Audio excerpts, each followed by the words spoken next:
अब जानते हैं मेरी एक पेशेंट प्रिया की स्टोरी। तो मेरी एक पेशेंट है जिसका नाम प्रिया है, जिसका एज 32 ईयर्स है, जो कि सॉफ्टवेयर इंजीनियर है, नवी मुंबई में रहते हैं। उनको कुछ सिम्टम्स थे, जैसे लिथार्जी था, फटीग था, चिड़चिड़ापन था, वेट गेन था, मेंसेस में इरेगुलरिटी थी। ये सारे सिम्टम्स प्रिया को 6 महीने से प्रिया इस सिम्टम से सफ़र कर रही थी। तो इन बिटवीन उन्होंने टेस्ट भी करवाए थे। कुछ डॉक्टर्स ने उनको टेस्ट करवाने का सजेशन किया था।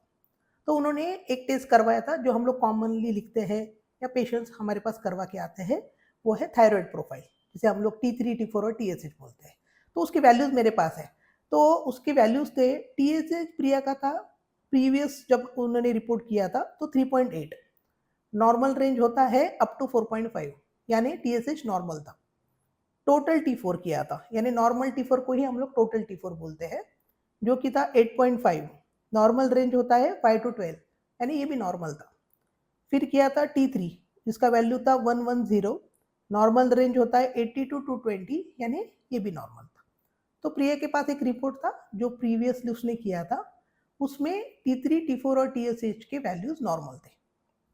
तो जब भी ये रिपोर्ट्स लेके वो कहीं पे भी जाती थी, तो बाकी लोगों ने उनको कहा कि आपके रिपोर्ट्स तो नॉर्मल है, लेकिन उसके सिम्टम्स कम नहीं हो रहे थे। तो उसको हमेशा ये लगता था कि मेरे रिपोर्ट्स तो नॉर्मल है, लेकिन मेरे सिम्टम्स कम क्यों नहीं हो रहे। तो फिर उसको उसके कलीग ने सजेस्ट किया हमारे क्लिनिक के बारे में। वो फिर हमारे क्लिनिक में उसने विजिट किया। तो जब मैंने उसका केस स्टडी देखा, तो सबसे पहले हमने उसके 3-4 टेस्ट अलग से करवाए। तो सबसे पहले हमने क्या करवाया? सबसे पहले हमने उसका फ्री T3, फ्री T4 और अल्ट्रा सेंसिटिव TSH किया। सेकेंड हमने किया उसका TPO एंटीबॉडीज़। अभी हम लोग TPO एंटीबॉडीज़ कब करते हैं? हम लोग TPO एंटीबॉडीज़ करते हैं जब हमें ऑटोइम्यूनिटी डायग्नोज करना होता है, स्पेशली हाशिमोटो थायरॉइडाइटिस के लिए। उसमें और एक टेस्ट करते हैं जिसे हम लोग TGAB बोलती है, थायरोग्लोबिन एंटीबॉडीज़ करते हैं, लेकिन इस केस में हमने सिर्फ TPO एंटीबॉडी करवाया था। थर्ड हमने टेस्ट किया था IR, जैसे इंसुलिन रेजिस्टेंस करवाया था। सेकेंड, इसका और एक टेस्ट हमने करवाया था विटामिन डी। तो ये टेस्ट हमने करवाए, तो इसके रिपोर्ट्स भी मेरे पास है। तो ये पेशेंट्स के रिपोर्ट्स थे। फ्री T3 का वैल्यू था प्रिया का 2, जो कि नॉर्मल रेंज है 2.3 टू 4.2, यानी प्रीवियस जब उन्होंने टोटल T3 किया था तो वो नॉर्मल था, लेकिन जब हमने फ्री T3 किया तो वो लो था। फ्री T4 वैल्यू था उसका 1.1, जो कि नॉर्मल रेंज है 0.8 से 1.8, यानी फ्री T4 नॉर्मल था। अभी TSH देखिए, जो हमने अल्ट्रा सेंसिटिव TSH करवाया था, वो था 6.5, यानी प्रीवियस रिपोर्ट्स में और ये रिपोर्ट्स में क्या चेंजेस मिले हमें? फ्री T3 लो था, TSH हाई था, और प्रीवियस रिपोर्ट में T3, T4, TSH तीनों नॉर्मल था।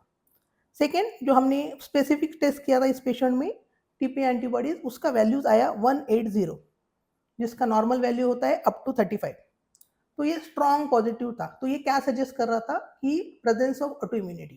तो ये पेशेंट में ऑटो इम्यूनिटी प्रेजेंट है, ये केस हमें बता रहा था। फिर हमने किया था इंसुलिन रेजिस्टेंस का टेस्ट, उसका वैल्यूज आया 18। तो अभी इस केस में हमने क्या सीखा? तो ये केस में हमने देखा कि पहले पेशेंट ने T3, T4, TSH किया था, हमने फ्री T3, फ्री T4 किया। तो अभी एक क्वेश्चन आता है कि सर क्यों किया आपने, ये हम क्यों करते हैं?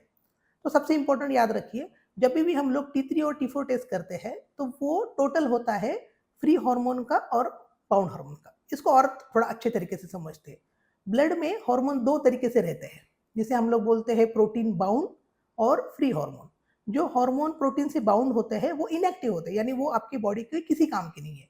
जो हार्मोन फ्री अवेलेबल है वही एक्टिव हार्मोन है। तो प्रीवियसली हमने जो इसका टेस्ट किया था, ये पिछले डॉक्टर ने टेस्ट किया था, वो T3, T4 किया था। तो ये जो वैल्यू बता रहे थे वो कॉम्बिनेशन वैल्यू था फ्री का और प्रोटीन बाउंड का। तो हमने क्या किया, हमें प्रोटीन बाउंड से कोई मतलब नहीं है, वैसे भी वो इनएक्टिव है, तो हमें देखना है कि फ्री हार्मोन ही कितना अवेलेबल था। इसलिए हमने उस पेशेंट का फ्री T3 और फ्री T4 करवाया। फ्री T3 उसका कम निकला, फ्री T4 नॉर्मल निकला और TSH हायर निकला। So that means this is a case of subclinical hypothyroidism with autoimmunity और with Hashimoto thyroiditis।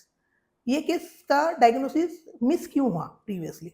उसके 2-3 रीजन थे। एक सबसे इंपॉर्टेंट रीजन था कि राइट डायग्नोसिस, अप्रोच। अप्रोच में इंपॉर्टेंट था कि हमें फ्री वैल्यू ज़्यादा इंपॉर्टेंट देना है। एंटीबॉडी स्टेटस नहीं देखा था पिछले रिपोर्ट में, हमने इस रिपोर्ट में एंटीबॉडी स्टेटस देखा था। और सबसे इंपॉर्टेंट, हमें ये याद रहना चाहिए कि सिर्फ TSH नॉर्मल है, इसका मतलब ये नहीं है कि पेशेंट हाइपोथायराइड से सफ़र नहीं कर सकता है या हाइपोथायराइड के सिम्पटम से सफ़र नहीं कर सकता है।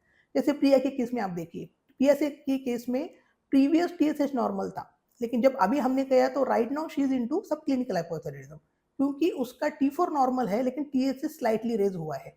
अब एक क्वेश्चन आपको याद आया रहेगा या क्वेश्चन आपको समझा रहेगा कि प्रीवियसली उसका T4, T3 दोनों नॉर्मल था। जब फ्री T3 और फ्री T4 किया तो फ्री T3 लो था। तो उसका रीज़न क्या हो सकता है? तो उसका रीज़न इस केस में ये है कि जैसे अभी हमने थोड़ी देर पहले डिस्कस किया था कि कहाँ-कहाँ प्रॉब्लम आ सकते हैं। उसमें सबसे पहले मैंने बताया था कि सबसे बड़ा प्रॉब्लम आता है कन्वर्जन में। बहुत सारे पेशेंट्स में T4 का कन्वर्जन T3 में नहीं हो पाता है। तो प्रिया के केस में भी वही हो रहा था। प्रिया के केस में थायराइड हार्मोन T4 बना रहा था, लेकिन सेल्स में जाके जो T4 का T3 कन्वर्जन होना चाहिए, जो हम लोग बोलते थे डी-आयोडीनेज का एक्टिविटी होना चाहिए था, वो नहीं हो रहा था। अभी वापस एक क्वेश्चन आता है क्यों नहीं हो रहा था? तो उस केस में क्यों नहीं हो रहा था? बिकॉज़ पेशेंट्स को ऑलरेडी ऑटोइम्यूनिटी था। जब भी हाशिमोटोज़ के पेशेंट्स हम लोग देखते हैं या ऑटोइम्यूनिटी पेशेंट्स को होता है, उस केसेस में कन्वर्जन रेशियो कम हो जाता है। यानी बॉडी में T4 अवेलेबल होता है लेकिन T3 में कन्वर्ट नहीं होता है। तो जब भी हार्मोन T3 में कन्वर्ट नहीं हो रहा है, तो सेल्स के अंदर ही नहीं जा रहा है और सेल्स के अंदर नहीं जा रहा है तो सेल्स एक्टिवेट ही नहीं हो रहा है। इसीलिए पेशेंट्स को सारे सिम्पटम्स होते हैं, पेशेंट को रिपोर्ट नॉर्मल होने के बावजूद भी। तो ये डिस्कशन से हमें क्या समझ रहा है कि ये डिस्कशन से जो हमारा टॉपिक है कि बहुत सारे पेशेंट्स में रिपोर्ट्स नॉर्मल होने के बाद भी सिम्पटम्स क्यों होते हैं? वन ऑफ द रीज़न्स इसका होता है पेरिफेरल रेजिस्टेंस जो हम लोग मिस कर देते हैं। तो प्रिया की ये थी पेरिफेरल रेजिस्टेंस की स्टोरी।